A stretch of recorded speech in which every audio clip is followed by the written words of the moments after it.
Affiliate மார்க்கெட்டிங்கில் என்ன எத்திக்கலாக consideration பண்ண வேணும்?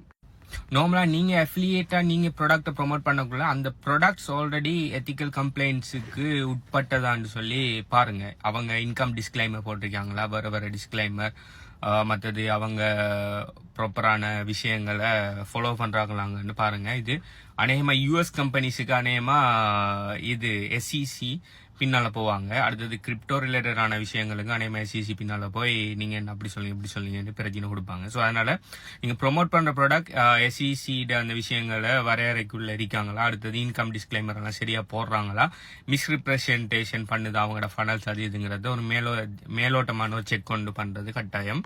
அடுத்தது நீங்கள் ப்ரொமோட் பண்ணக்குள்ள கூட நீங்கள் ஃபேக் ப்ரொமிசல் பண்ணாதீங்க. ஓகே, ஸோ நீங்கள் வந்தீங்கன்னா இந்த ப்ராடக்டை வாங்கினீங்கன்னு சொன்னால், இப்போ உதாரணத்துக்கு வெயிட் லாஸ் ப்ராடக்ட் ஒன்று செல் பண்ணீங்கன்னு சொன்னால், வெயிட் லாஸ் ப்ராடக்ட்டை நீங்கள் வாங்கின உடனே நீங்கள் எப்படி வெயிட் இப்படி குறைஞ்சிடலாம், ஷுவராக குறையலாம்.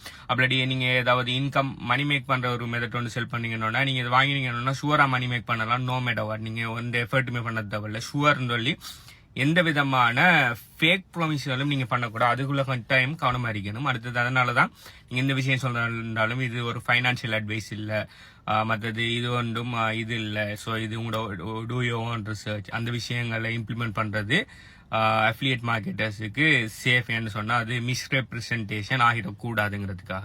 ஸோ நீங்க என்ன ப்ராடக்டோ சர்வீஸை ப்ரொமோட் பண்ணீங்கிறத பொறுத்து அதுல நீங்க என்ன விதமான இதுகளை சொல்லணுங்கிறது மாறுபடும். ஓகே, நீங்க online money making, make money online நீச்சில் இருப்பீங்கன்னு சொன்னா அதுக்குரிய டிஸ்க்ளைமர்ஸ், அதுக்குரிய விஷயங்கள் வேறுபடும். அடுத்தது நீங்க ஹெல்த் நீச்சில் இருப்பீங்கன்னு சொன்னா அதுக்குரிய டிஸ்க்ளைமர்ஸ் வேறுபடும். அடுத்து ரிலேஷன்ஷிப்ல நீச்சில் இருப்பீங்கன்னு சொன்னா அதுக்குரிய டிஸ்க்ளைமர் வேறுபடும். ஸோ டிஸ்க்ளைமர்ஸை கவனமா பார்த்துக்கொள்ளுங்க. ஃபேக் ப்ராமிஸ்கள், ஃபேக் விஷயங்களை கொடுக்காதீங்க. அது நாளைக்கு உங்களுக்கு பெரிய பிரச்சனையில வந்து முடியும். ஓகே, இதை பத்தி நீங்க என்ன நினைங்க? கீழே நீங்க என்ன மாதிரி நீச்சில் நீங்க அஃபிலியேட் மார்க்கெட்டிங் செய்யறது விரும்புறீங்க, அப்படி ஆல்ரெடி செஞ்சிட்டீங்கிறத கீழே கமெண்ட் பண்ணுங்க. Okay, affiliate marketing, free affiliate marketing எப்படி செய்யறங்கிற சம்பந்தமா ஃப்ரீ கோர்ஸ் உண்டு HBU கன்சல்டன்சியால லான்ச் பண்ண போறோம். அது சம்பந்தமான மேல டீடைல்ஸ் வேணும் சொன்னாலும் பயோலோ டிஸ்கிரிப்ஷன்ல எங்களோட வெப்சைட் அட்ரஸ் இருக்குது hbuconsultancy.com.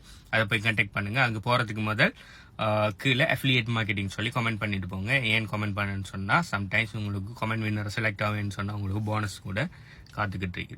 பாய்.